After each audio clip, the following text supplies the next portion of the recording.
And now Mark Carney has not actually come out and stated, I think, in any meaningful way about how he feels about the firearms owning community. The closest thing I think I saw to him making a statement about even the outdoors community, he was walking in a suit and very expensive loafers with his wife. I think it was in Stanley Park on a paved trail. Like, how do you do, fellow outdoors people, in his $1,000 shoes? So I think that's that's what outdoors people look like to him.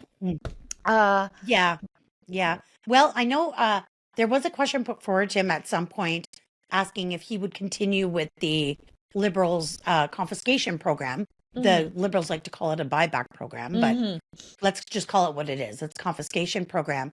And he said yes, he would. But the most clear indication of where a Carney Liberal regime would go is by the people he's putting out front. And of course, you and I both know, I know you took some heat on online for this, but we know that Nathalie Provost, who is a spokesperson for Police Se Souvient, which is an anti-gun lobby group in Quebec, she was a victim of, a horrific mass shooting in Canada 34 years ago. A very dark day, I think, for all Canadians.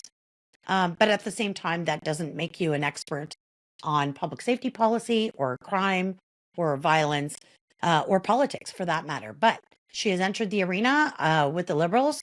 She is polling to win her riding, regardless of who wins the election. Yeah. And I think that's going to set the tone for this kind of debate in the House of Commons, because anything you even say about her, I can imagine now that this video will be clipped and put out. Oh, for sure.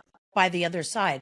But anything you even try and say, you are attacking a victim in the eyes of the Liberals, the mainstream media, and of course the anti-gun lobby groups. So, to heck with democracy or parliamentary process, I can only imagine what a Poilievre government would be up against with her standing in the House of Commons, even if her party loses, but she wins her seat. So, yeah, it's interesting times ahead, but I'm telling you, I am digging in my heels, and I am in 100%. They cannot outlast me. Yeah, no, they can't.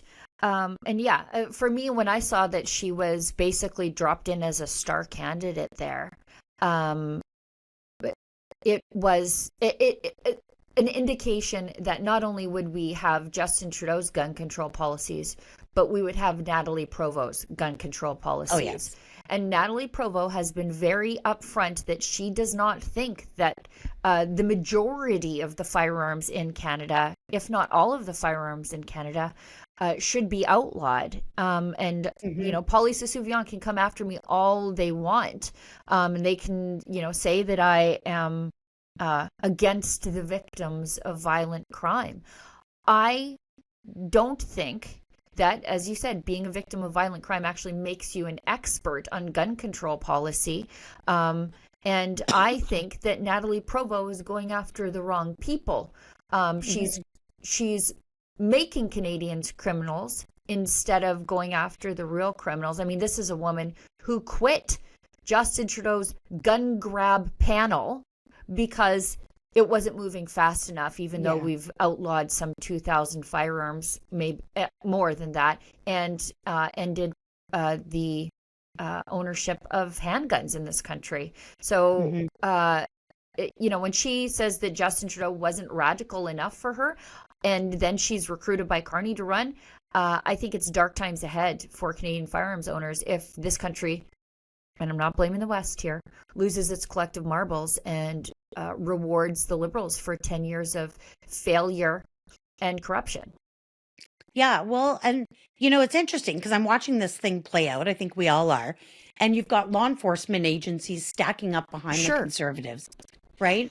And I mean, look, regardless of how you feel about that particular gun that I own or that particular gun that I own, this is literally the most useless debate. We've had 9 years of Liberal bills and bans, and Canada has never been more violent. The rising crime and violence is at epic levels. So bad that law enforcement, normally I would have something to say about it if law enforcement took a partisan side like this. Normally, I'd be like, this isn't appropriate. Law enforcement should just stay in the middle, be nonpartisan. But not only are Canadian civilian lives being lost, but so is law enforcement. So at this point, they're, what else can they do? They've thrown up their hands. The Liberals are obviously refusing to do anything about the crime, violence, and gun smuggling. In fact, they've passed legislation to make it easier and to soften the sentences for violent criminals. So, I cannot help but think that there is a weird agenda going on here. The more crime and violence we see as a result of Liberal policy, the more guns they ban. And yet it's still never enough for Police Souvier. And I've commented on their social media and said, okay, where is your line? I mean, I know where my hill is and the hill that I'm prepared to die on is. Where's the line then? What is okay? They keep saying they don't want to ban all guns, and they get upset when we say that. But yet the goalposts consistently move. There's statements from them dating back to the 90s, the early 2000s, where they said that if they could get that, just get that thing, that would be it. They'd be satisfied and done. And yet here we are, 2025, and they're still screaming that they want more guns banned, and they're being successful.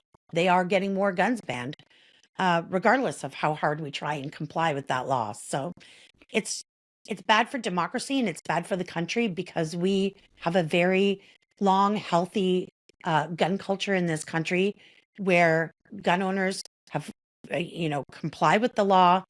They followed the rules, and it was a social contract we had with the government and law enforcement that if we complied with all this stuff, regardless of how ridiculous it is, they'd leave us alone and we could practice our sport. Well, they've crumpled that up and thrown that deal in the fire.